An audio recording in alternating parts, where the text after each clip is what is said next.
네, 하이. 오늘 부활주일입니다.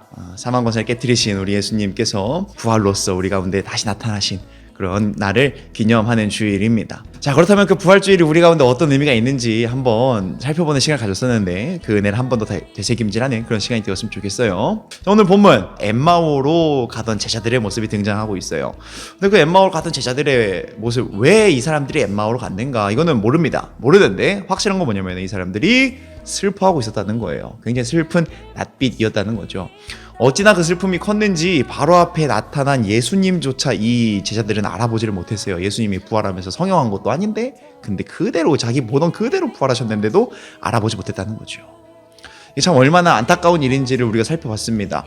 부활이 있는지조차 모르는 거예요. 예수님은 그냥 죽은 사람으로 인식하고 있었고, 아까 조 선생님이 유니콘 이야기했었죠. 유니콘이 있다고 해서 진짜 유니콘이 실제하는 거였구나라고 받아들이는 게 아니라 어떤 누군가의 장난인 것이 아닐까라고 생각할 수밖에 없는 것이 당연한 것처럼 부활도 마찬가지로 여겼다는 거예요. 부활은 있을 수가 없는 것으로 여겨졌다는 거예요.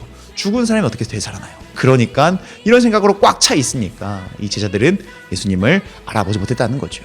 그리고 단순히 이 슬픈 낯빛 이것이 나타난 이유가 예수님을 이제 더 이상 보지 못하기 때문이 아니라고 했습니다. 어떤 위험까지 도사리고 있어요? 예수님은 엄청나게 큰 죄인으로 몰리셨어요. 신성모독, 하나님을, 이 예수라는 자가 하나님을 욕했다, 모욕했다라는 것으로 몰려서 그렇게 죽으셨고, 그거 외에도 뭐 내란을 일으키려고 했다, 무슨 뭐 반란을 일으키려고 했다, 선동을 했다, 뭐 이런 식으로 막 이런저런 죄가 덕지덕지 붙어 있었죠. 물론 다 모함이지만요. 아무튼 그렇게 엄청난 죄를 지은 예수님을 따르던 사람들이 있다면 그 사람들로 잡아넣어야 되지 않겠습니까? 로마 입장에서, 제사장들 입장에서. 그러니까 이 제자들의 이 슬픈 낯빛 안에는 이 슬픔, 뭐 그것만이 얘기하는 게 아니라 내가 죽을 수도 있겠구나, 진짜 큰일 났는데 라고 생각하는 것까지 포함하는 것이, 즉 현실의 큰 장벽을 마주하는 것까지 포함하는 그런 슬픈 낯빛이었다는 거예요. 그런데 예수님께서 나타나셨어요. 그리고 제자들에게, 이 엠마오로 가던 제자들, 그리고 11명의 제자들이 있었잖아요. 그 제자들에게 다 나타나셨어요. 그렇게 부활은 실존하는 것이고 그 부활의 의미와 더불어 그래서 너희가 어떻게 살아야 될 것인지를 가르쳐 주셨어요. 그 결과 어떻게 됩니까? 원래의 제자들의 모습 어떤 제자들이었어요? 자신이 잡힐 것 같으면 도망치던 제자들이었어요.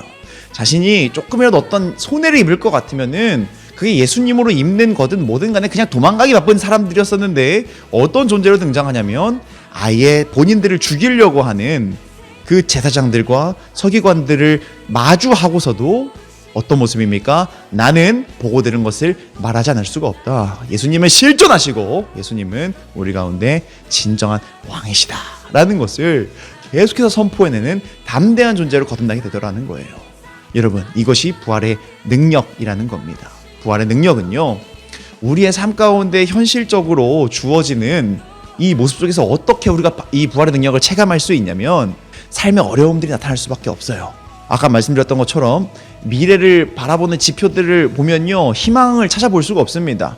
지구는 계속해서 안 좋아질 것이고 우리의 삶의 질은 계속해서 떨어질 수밖에 없어요. 기술은 발전한다 하더라도 어떤 몇몇 사람의 이득으로만 이어질 뿐이지 우리들의 삶은 어쩌면 계속해서 더 힘들어질 수도 있어요. 조금이라도 정신을 놓쳐버리면은 우리 정말 도태될 수밖에 없는 그러한 불쌍한 존재가 우리들이라는 거예요.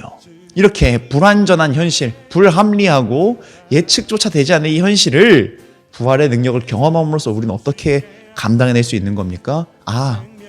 하나님이 나의 죽음의 문제까지 다 해결하셨는데 그 죽음의 문제, 이거 누구라도 해결할 수 있는 쉬운 문제입니까? 아니에요. 하나님만이 가능한 문제예요. 그만큼 큰 문제라는 거죠. 그런데 그렇게 큰 문제까지도 하나님께서 다 감당하셨는데 나의 삶의 작은 문제들 하나 해결하지 못하실까? 나의 삶에 나타나는 그런 아무리 변수라 하더라도 어쨌든 간에 죽음보다는 작은 문제일 건데 그 문제 하나님께서 해결 못하시겠나? 담대함과 믿음이 생겨서 우리 가운데 주어진 이 삶의 길을 우리는 담대하게 걸어나갈 수 있게 되었다라는 것이 바로 부활의 능력이라는 겁니다.